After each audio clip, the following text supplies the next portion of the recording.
नीति वचन अध्याय 25 कुल पद 28। सुलेमान के नीति वचन ये भी हैं जिन्हें यहूदा के राजा हिजकिय्याह के जनों ने नकल की थी। परमेश्वर की महिमा गुप्त रखने में है, परंतु राजाओं की महिमा गुप्त बात का पता लगाने से होती है।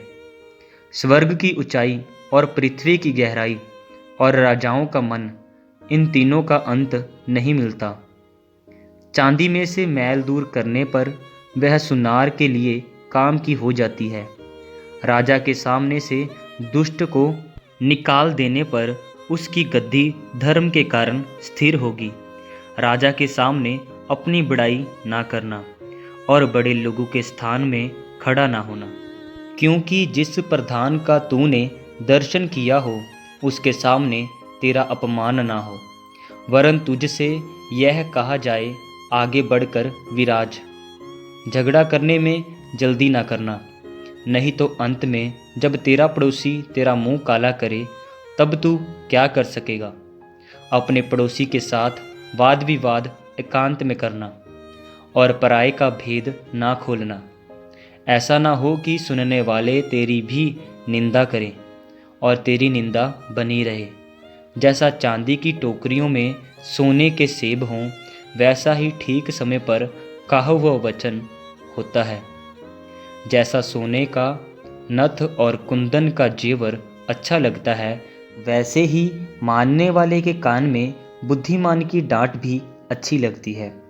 जैसे कटनी के समय बर्फ की ठंड से, वैसे ही विश्वासयोग्य दूत से भी भेजने वालों का जी ठंडा होता है। जैसे बादल और पवन बिना वृष्टि निर्लाभ होते हैं, वैसे ही झूठ मूठ दान देने वाले का बड़ाई मारना होता है। धीरज धरने से न्याय मनाया जाता है और कोमल वचन हड्डी को भी तोड़ डालता है। क्या तूने मधु पाया? जो जितना तेरे लिए ठीक हो उतना ही खाना। ऐसा ना हो कि अधिक खाकर उसे उगल दे। अपने पड़ोसी के घर में बारंबार जाने से अपने पाँव को रोक।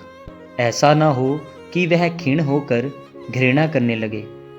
जो किसी विरुद्ध झूठी साक्षी देता है, वह मानो हथौड़ा और तलवार और पैना तीर है। विपत्ति के समय विश्वासघाती का भरोसा टूटे हुए दांत या उखड़े पांव के समान है। जैसा जाड़े के दिनों में किसी का वस्त्र उतारना या सिज्जी पर सिरका डालना होता है, वैसे ही उदास मन वाले के सामने गीत गाना होता है।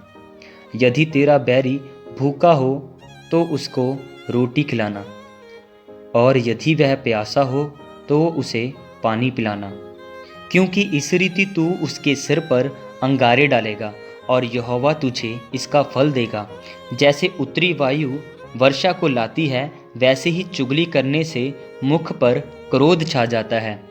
लंबे चौड़े घर में झगड़ालू पत्नी के संग रहने से छत के कोने पर रहना उत्तम है। जैसा थके मांदे के प्राणों के लिए ठंडा पानी होता है, वैसे ही दूर देश से आया हुआ शुभ समाचार भी होता है।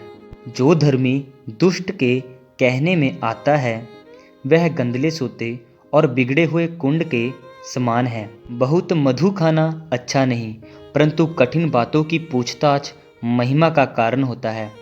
जिसकी आत्मा वश में नहीं, वह ऐसे नगर के समान है जिसकी शहरपनाह घेराव करके तोड़ दी गई हो। आमीन।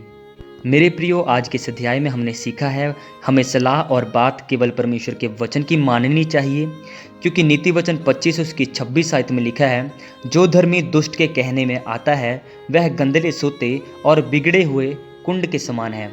मेरे प्रियो, याद रखिए, अगर सलाह और बात परमेश्वर के वचन के बाहर है तो वो सलाह, वो बात दुष्ट की ओर से है। और बाइबल हमें सिखाती है, हमें दुष्ट की बातों पर मन नहीं लगाना है। हालेलुया। अगर आपने इन वचनों के द्वारा आशीष को पाया है, तो इस आशीष को, इस वीडियो को सभी के साथ शेयर कीजिए और वीडियो को लाइक कीजिए, कमेंट्स कीजिए और हमारे चैनल गॉड्स टॉक्स हिंदी को सब्सक्राइब कीजिए। प्रभु आप सबको आशीष दे।